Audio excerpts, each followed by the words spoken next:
Good, happy Saturday evening, March 7, 2020.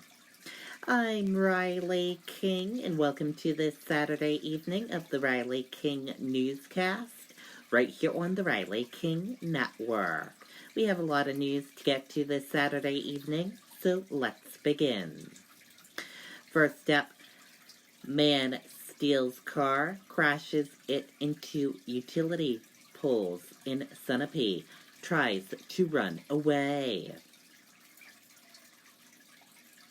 A man is facing several charges after officials say he stole a vehicle, crashed it into several utility poles, and then began to run away on Saturday.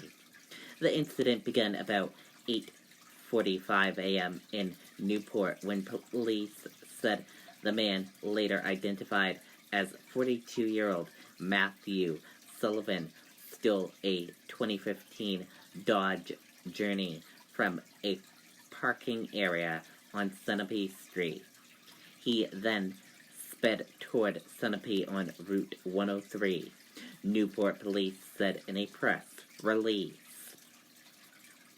Sullivan struck several utility poles on Route 103 near Harding Hill Road in Sunapee before the vehicle burst into flames, Newport police said. Officials said he then began running from the scene before first responders arrived. During this time, witnesses said Sullivan tried to get into other vehicles. Sullivan of Sunapee was eventually taken into custody. He was taken to Dartmouth-Hitchcock Medical Center to be treated for minor injuries he suffered in the crash. Sullivan has been charged with theft by unauthorized taking, reckless conduct with a deadly weapon, conduct after an accident, aggravated driving under the influence, and resisting arrest. Police said he could face additional charges. He's set to be arraigned Monday. The crash sent live wires onto the road and forced officials to close a portion of Route 103 for part of the morning. Fire destroys Epping home on Prescott Road, Epping, New Hampshire. Just after 10 a.m. Saturday, Epping Fire and several surrounding towns responded to 76 Prescott Road for a reported structure fire. The fire units to arrive reported an approximately 20 to 30 structure fully engulfed in fire. The occupants of the house confirmed to the fire department that everyone escaped safely. Epping Fire in several towns who responded mutual aid used tankers to supply water to the fire, which was about 200 feet off the roadway. A backhoe was brought in to assist the fire crews in moving debris that the fire could be fully extinguished. And here are some photos from the scene. As you can see here, this is some photos taken from the scene.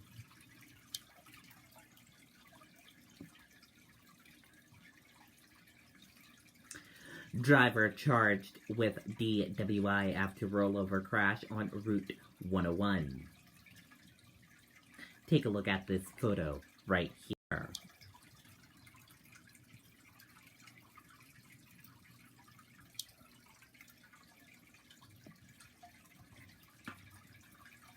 A man has been charged with drunken driving after police say his pickup crashed and rolled over on Route 101 East in Epping early Saturday morning. The crash happened about 12:40 a.m., state police said in a press release.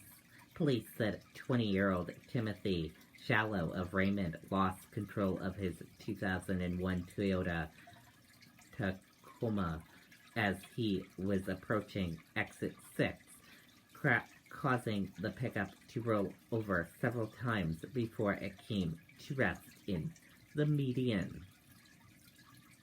Shallow was ejected from the pickup during the crash and taken to a hospital with minor injuries. A passenger did not suffer serious injuries, police said. Police said distraction and impairment were contributing factors. No other vehicles were involved in the crash. Shallow was charged with driving while intoxicated and is set to be arraigned next month. Piece of Hampton recycle bin washes ashore in Ireland. Hampton is more than 2,800 miles from Ireland. Take a look at this photo.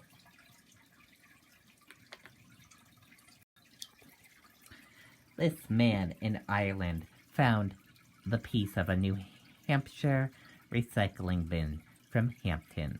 That is amazing. More than 2,800 miles away. Wow. 85 acres with climbing opportunities added to White Mountain National Forest.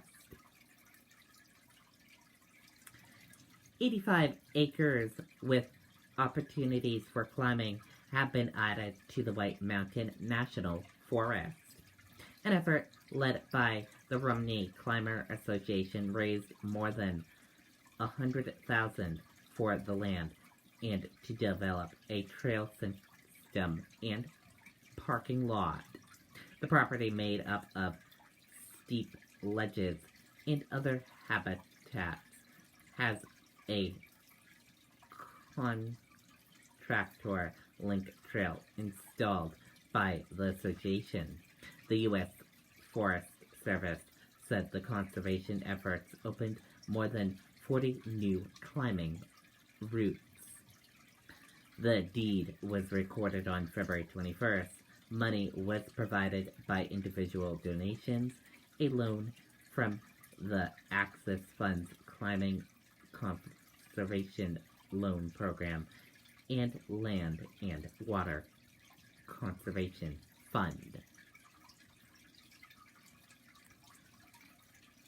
Man accused of ordering dog to attack girlfriend. Police say woman injured in domestic violence incident.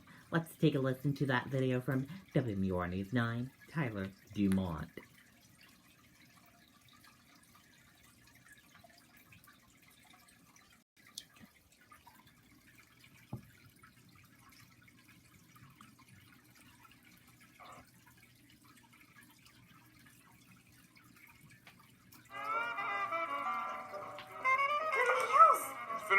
Disarm the system.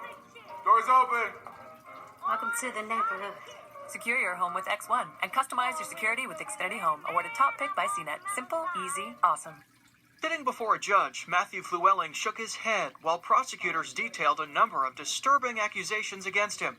Police say the 47-year-old Manchester man and his girlfriend got into a fight inside a downtown apartment Thursday night that ended with Flewelling ordering his 120-pound Rottweiler to attack her after the victim's son tried to intervene. The defendant pushed him away and closed the door in his face. And moments after, he heard the defendant say, "Sick 'em, dog, sick 'em." The dog did obey the command, and the woman ended up getting bitten twice. Prosecutors showed the judge what she said were photos of bite marks left on the woman's arms and chest. The victim eventually escaping to another room where she locked the door and called police. But an attorney defending Flewelling argued the girlfriend charged at him with a knife. She came at him, and the dog tried to defend him. The judge said she wants to have a hearing to review the evidence of what really happened. And officers who searched Flewelling's apartment said that they found guns, ammo, and a machete. Tonight, he remains behind bars without bail, and his dog is in the custody of a family member. Reporting live tonight in Manchester, Tyler Dumont, WMUR News 9. Okay, and there you go on that video and that report. $4.9 million in federal money is headed to New Hampshire to aid in coronavirus response. Let's take a listen to that video from WMUR News 9, Tim Callery.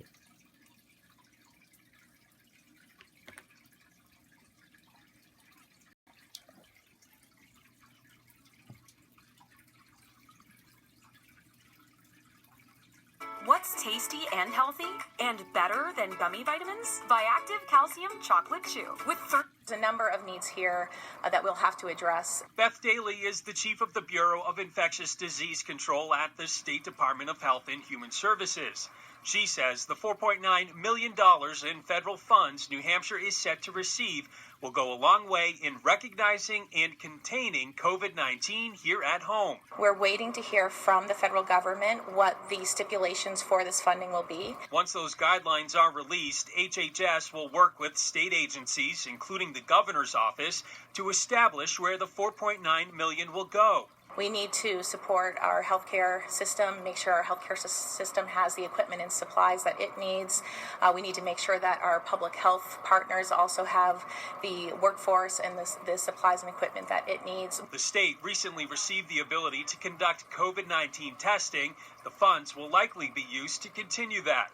But Daly adds the money will also be saved for any long-term planning. Thinking about whether or not there will be a vaccine available, that will require certain supplies and equipment, as well as workforce to provide vaccines to our community. Meantime, lawmakers applaud local hospitals for their current containment efforts. We need to continue to take our cues from those folks who have done this work and who can provide that calm, cool, and collected voice that we all need at this point in time.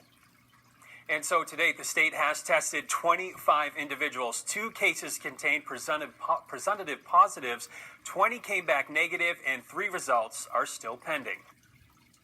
Okay, and there you go on that video and that report.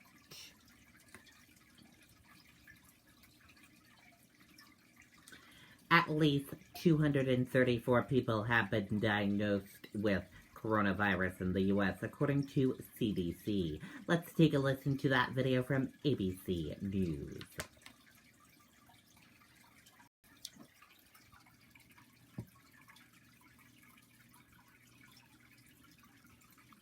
Let's get straight to the latest on the coronavirus emergency. Overnight, 2 more people have died, both of them in Florida. As we come on the air this morning, at least 234 people have been diagnosed with the virus in the U.S., according to the CDC. Also this morning, President Trump has signed a bill allocating $8 billion to fight coronavirus. This, as events all over the country are being canceled, including the South by Southwest Arts and Music Festival in Austin, Texas. And some universities, including Stanford, canceling in-person classes and going online instead. Meanwhile, everyone on board that cruise ship stuck off the coast of California will now be tested after 21 people on board already tested positive for the virus, 19 of them crew members. We have team coverage of this global health crisis, beginning with ABC's chief national correspondent, Matt Gutman, who's in San Francisco with the growing concern on that ship. Matt, good morning. Hey, good morning, Whit, and those developments are coming quickly right now. Just hours ago, the captain of the Grand Princess announcing that somebody on board required immediate assistance. They were maneuvering the ship closer to shore for a possible airlift. Now, it's not clear that that is connected to the coronavirus. What is clear is that there is mounting infection and frustration on board. Overnight conditions deteriorating aboard the Grand Princess, a passenger requiring immediate medical assistance. The captain informing passengers the ship was moving to 20 miles offshore. The Coast Guard has been called, and a possible airlift of that guest may be possible tonight. The nature of the medical emergency is unknown. This comes just 2 days after test kits were lowered onto the ship, along with a pair of medical professionals, and hours after Vice President Mike Pence announced that some of those kits tested positive. 46 persons were swabbed. 21 of those on the ship tested positive for the coronavirus. Among those were 19 crew members and 2 passengers. The 2,400 passengers already effectively in quarantine in their rooms, learning about the infections along with the rest of the country. The ship's captain voicing his frustration. And we apologise, but we were not given advance notice of this announcement by the US federal government. It would have been our preference to be the first to make this news available to you. Kari Kolstow, on board with her husband Paul, is battling stage 4 cancer and now those fears of infection. I go from laughing and trying to look on the positive sides of this to tapping my faith to crying hysterically. There are 9 cases of the virus now linked to the ship's previous voyage, including that 71-year-old passenger who died after exhibiting symptoms before getting off the ship 2 weeks ago. Right now, it's just numbing. It's just trying to process this information and see what our life holds in the next couple weeks. No word yet where the current cruise will dock or when, but now outside this San Francisco hospital, they're setting up tents to handle any overflow coronavirus patients. You know, all of us have stories, so although in theory we understand that nobody wants a ship to dock at their port, but we have lives too. Now, officials tell us the 1,100 crew members will stay on board that ship for quarantine. The 2,400 passengers, they will be offloaded at a non-commercial port and taken to probably multiple military bases for testing and quarantine. Now, federal officials tell us this has never before happened on U.S. soil, nothing quite like this, and that is the reason they have yet to fully formalize a plan for this ship. Dan? Yeah, we're in uncharted waters in many ways. Matt, thank you very much. Okay, and there you go on that video and that report. And that does it for this evening edition of the Riley King Newscast, right here on the Riley King Network.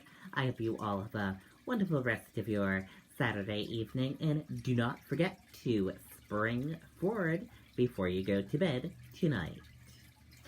And I'll see you back here tomorrow for another newscast. And I'll have a news report coming up in a little bit. Good night and bye, everyone.